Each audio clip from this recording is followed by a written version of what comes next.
Have you received a proposal from STS Transportation? No, we've been in discussions with STS. So you've not received a written proposal yet? No.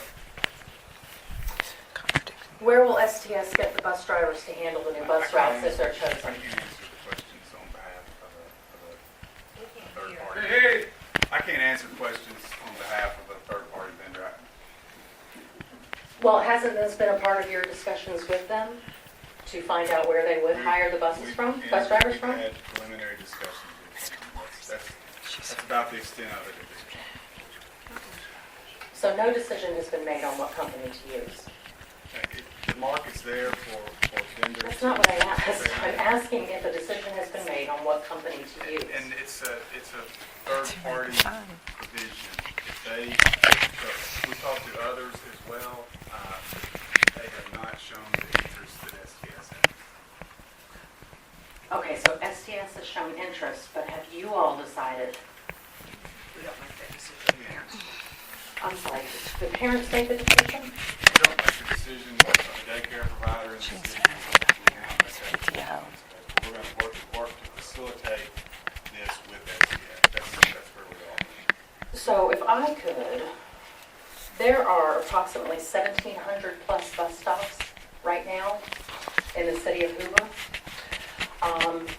So you feel that the children's parents who need this bus service to get to school are going to be able to work with an outside company and get all of those 1,700 bus stops taken care of properly? The mission is to develop the resource and availability of the resource for next year. And that's the process we're into right now. Okay, who's going to be responsible for maintaining discipline on the bus? Again, that would be between the agreement between the provider and the parent. Those agreements are being worked on right now. It's my understanding. So the contract, if I'm understanding correctly, will be between STS and the individual parents. Nothing to do with the school We're board. in preliminary discussions with regard to those types of things.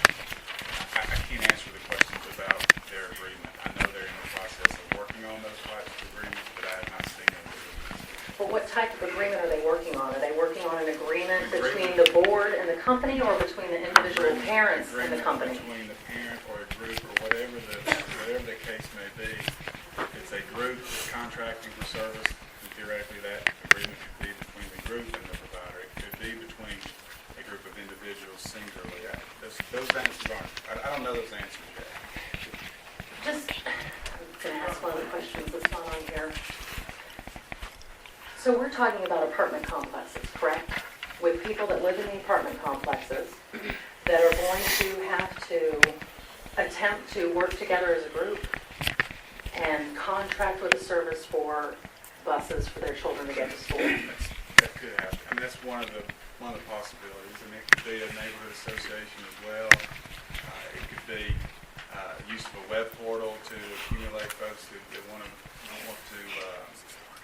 have transportation to team together to bring that type of thing is certainly part of it.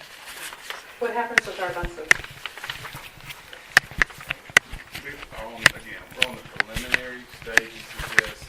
If there's an opportunity to utilize our buses in this arrangement. You mean sell the buses to them? To utilize the buses to help with the fee structure that would ultimately be determined, and we will explore those types of things. So you're thinking about perhaps they may purchase the buses on a lease agreement of some sort in order to discount the cost per parent? Possibly. Okay, my last question. Why wasn't any of this done before the transportation changes were brought before the board? And why wasn't anyone in this room, besides all of you, notified that there were going to be these transportation changes? It's very misleading. Why this information was being discussed with a small group of parents behind closed doors instead of being shared with everyone. The potential provider came and we discussed the concept of third-party busing. That's essentially, there were questions asked. Very much still is in the developmental stage, but it was. Okay, but someone went to discuss it at the Berry PTO meeting. I'm not aware of that anybody went to Berry. Then was it If we- I'm the principal of the school, nobody came to the grade PTO. was it HPTC then? It I'm must have sorry, been that it might have been HPTC. HPTC that it was Yes. discussed. That's correct. And can you explain why those parents are more privy to that information than the rest of us? We wanted to discuss the concept, get feedback from the parent leadership group. It was not, again, we're on the very, very front end of this. We're in the developmental stages and the preliminary stages, and that's where we are at this point. Can you speak to, in some of these preliminary discussions that you've had, what the realistic cost would be for a student to ride this private bus service? I don't know those at this So point. in your And conversations with STS, that's not come up at all? I can tell you the factors that will generally impact that, ridership. The more ridership you can develop, efficiency. So I'm saying, a parent can't budget, a parent who's on a tight financial budget can't look now and say, this is approximately how much it's going to cost me, can I afford to do this? Not at this point, no. And when do you think we might have that information? I don't have the answer to that right now. We've heard a rumor that the people at that meeting were told that it would cost between $1 to $2 a day. Is that something that you've heard? Because we've heard at other schools, such as John Carroll Catholic High School, the students are actually charged $8 one way. A day. I'm sorry, a day. day. $8 a day. $8 one a way. day, one way. And that is a huge amount of money for people to be considering paying for their kids to get to school. And you can't speak to any of these figures? My understanding is things that would help reduce fees in ways that we could potentially work with the provider to reduce fees. Everything from ridership, potential double routes. If we, or the case of this traffic study, for example, if we look at our schedules and we can continue or adjust schedules to where things can be staggered. A driver could drive multiple routes, for example. All those things could possibly work together to reduce fees, and we're going to do everything we can to facilitate that. And also the bus question, if there's a way to somehow work our bus fleet into the mix to where that would result in reduced fees, we're going to look for that as well. And in this system, who would be responsible for maintaining discipline of the children on the buses?